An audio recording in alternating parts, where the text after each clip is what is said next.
Bismillahirrahmanirrahim. Assalamualaikum warahmatullahi wabarakatuh. Apa kabar anak-anak Dua Ibnu Sina? Ketemu lagi kita di hari Kamis ini. Nah hari ini kita akan belajar tema 2, bermain di lingkunganku, subtema 3, bermain di lingkungan sekolahku, pembelajaran 1 dan 2. Muatan imta kita adalah surat Al-Hujurat ayat 13 yang artinya, hai manusia, sesungguhnya kami menciptakan kamu dari seorang laki-laki dan seorang perempuan dan menjadikan kamu berbangsa-bangsa dan bersuku-suku supaya kamu saling kenal mengenal.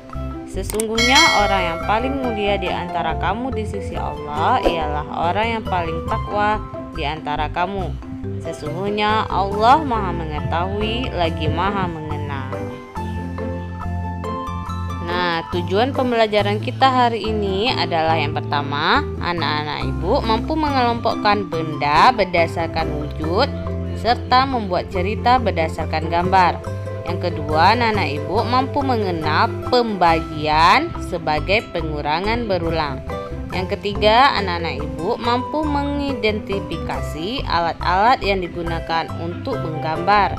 Yang keempat, anak-anak ibu mampu membaca percakapan dan menjawab pertanyaan yang diberikan. Yang kelima, anak-anak ibu mampu menyebutkan tata tertib berpakaian di sekolah.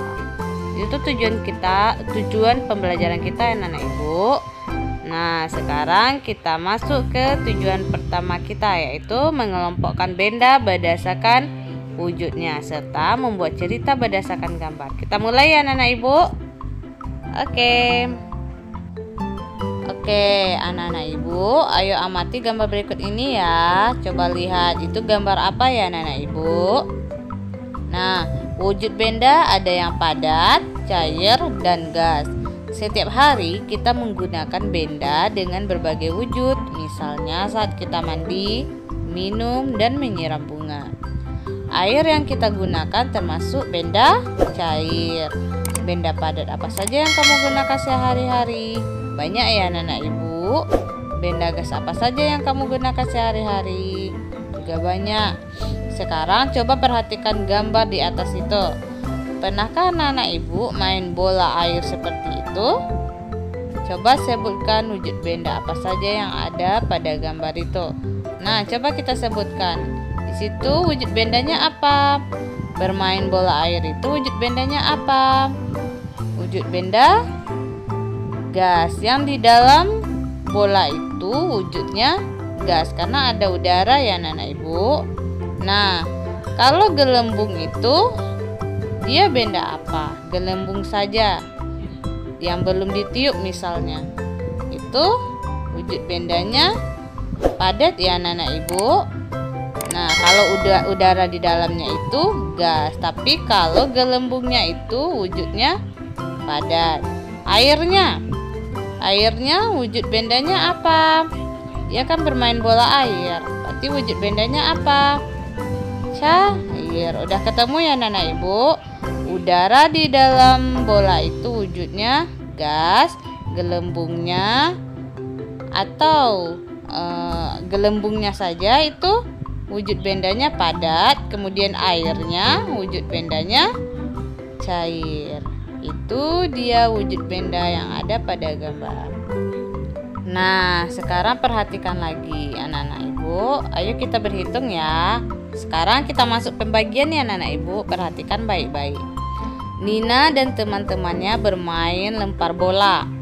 Ada 8 anak akan bermain lempar bola. Ada berapa? 8 orang anak ya anak-anak ibu. Pemain akan dibagi menjadi 4 kelompok. Ada berapa kelompok? Ada 4. Setiap kelompok anggotanya sama banyak. Bagaimana cara membagi kelompok tersebut? Nah, perhatikan ya anak-anak ibu. Anaknya ada berapa orang anak? Ada 8. Ingat, ada 8. Kemudian berapa kelompok pemainnya? Ada 4. cara yang pertama itu kita lakukan kalau pembagian adalah tentukan dulu kelompoknya. Ada berapa kelompok? Ada 4 kelompok. Kalau digambarkan bisa juga anak ibu buat kelompoknya itu ada 4. Boleh bulat misalnya.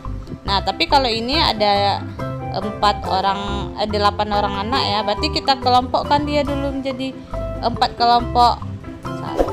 Coba perhatikan. Mula-mula ada 8 anak. Karena dibagi menjadi 4 kelompok, maka 4 anak membentuk kelompok masing-masing. Perhatikan gambar berikut. Tuh. Kemudian maka setiap anak bergabung dengan salah satu kelompok yang telah terbentuk menjadi 1 kelompok. Tuh, sudah digabung ya anak ibu. Untuk lebih jelasnya perhatikan slide berikutnya ya anak ibu. Semua pemain sudah dibagi 4 kelompok tanpa sisa. Masing-masing kelompok terdiri atas 2 anggota. Nah, bagaimana cara membuat bentuk pembagiannya ya? Perhatikan anak ibu. Berarti 8 dikurang 4. Berapa 8 kurang 4? 4. Kemudian 4 dikurang 4 berapa? 0. Kita mengurangnya itu harus sampai habis. Nah, yaitu ada 2 kali pengurangan sampai habis. Ya, karena 4-nya itu sebanyak 2 kali kita mengurangkan. Berarti 8 dibagi 4 sama dengan 2. Untuk lebih memahami pembagian sebagai pengurangan berulang, perhatikan contoh berikut ini. 10 dibagi 2 sama dengan 10 dikurang 2. 10 dikurang 2 berapa? 8. Kemudian 8 dikurang kemudian dikurang lagi 2. 8 dikurang 2 berapa? 6. Kemudian dikurang lagi 2. 6 dikurang 2 berapa? 4. Kemudian 4 dikurang 2 berapa? 2. 2 dikurang 2 lagi 0. Dia harus hasilnya itu 0 ya anak ibu. Berarti berapa kali kita mengurangkan sampai habis 0? Ada 5. Kita hitung 2-nya ada berapa itu? 1, 2, 3, 4, 5. Berarti ada 5 kali pengurangan berulang sampai habis.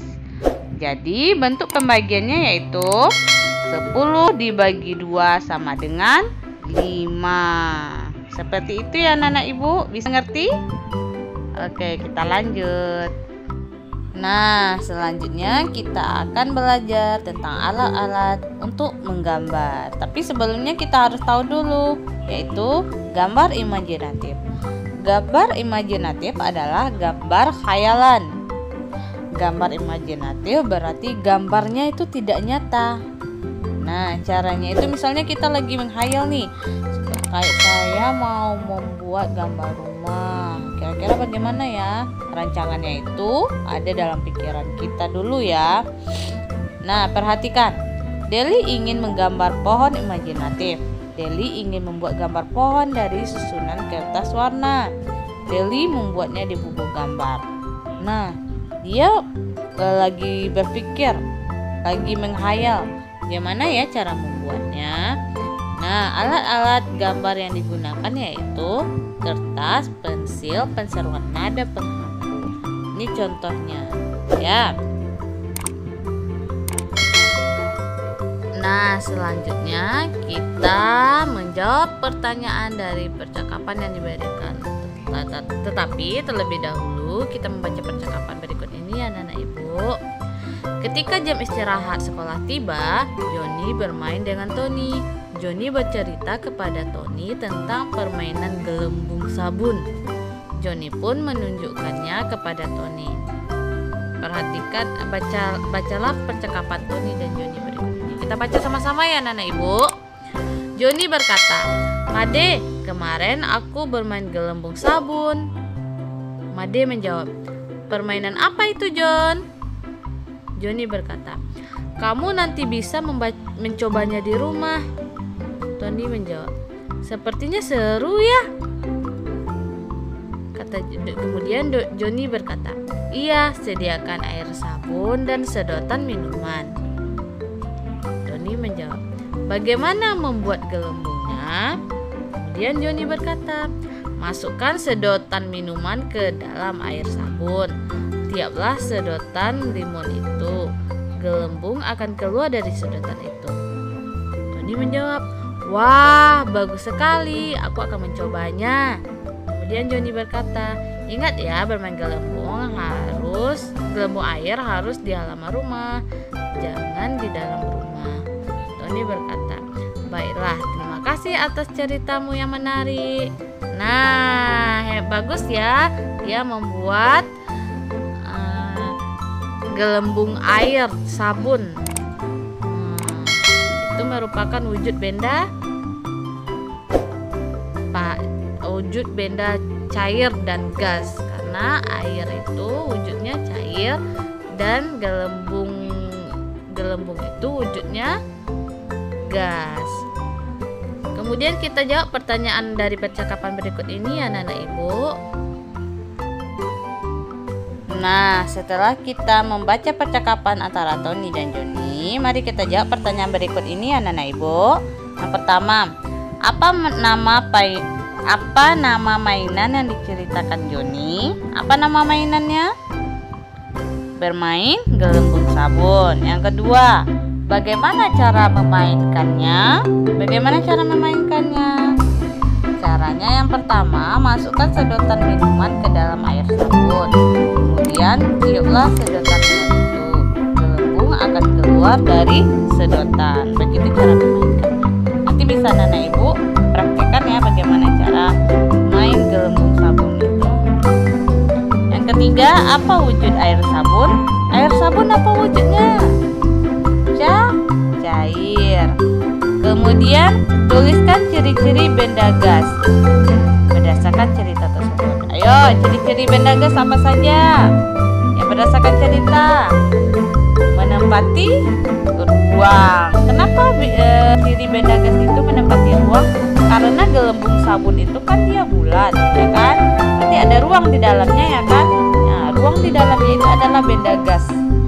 Ya, berarti cirinya adalah menempati ruang. Kemudian ciri yang selanjutnya tidak dapat dilihat dan disentuh. Bisa kita sentuh gas itu, nak? Bisa kita lihat? Tidak ya. Itu cirinya. Selanjutnya, bagaimana cara membuat gelembung sabun dengan cara ditiup? Nah, bagaimana cara membuatnya? Caranya memakai sedotan. Nah, itu. Bisa anak ibu? Kita lanjut ya. Nah, selanjutnya kita masuk ke tata tertib di sekolah. Anak-anak ibu, ayo amati gambar berikut ini. Nah, tuh. Nina dan Made pergi ke sekolah setiap hari. Mereka memakai pakaian seragam sekolah. Memakai seragam sekolah merupakan salah satu tata tertib sekolah. Seragam sekolah terdiri atas baju, apalagi rok atau celana, dasi, topi, ikat pinggang, dan sepatu warna hitam. Mereka berseragam sekolah dengan rapi. Nah, itu ciri-cirinya ya. Kalau kita ke sekolah itu harus berpakaian rapi. Nah, ternyata waktu kita sudah habis. Selanjutnya kita masuk ke dalam tugas. Sekarang anak ibu silakan mengerjakan tugas tematik 2B-nya halaman 63. Kemudian kirim melalui Google Classroom. Selamat mengerjakan dan jangan lupa bagi anak ibu yang kurang tahu tentang pembagian boleh tanya sama ibu guru ya. Nah, ibu akhiri dengan mengucapkan Assalamualaikum warahmatullahi wabarakatuh.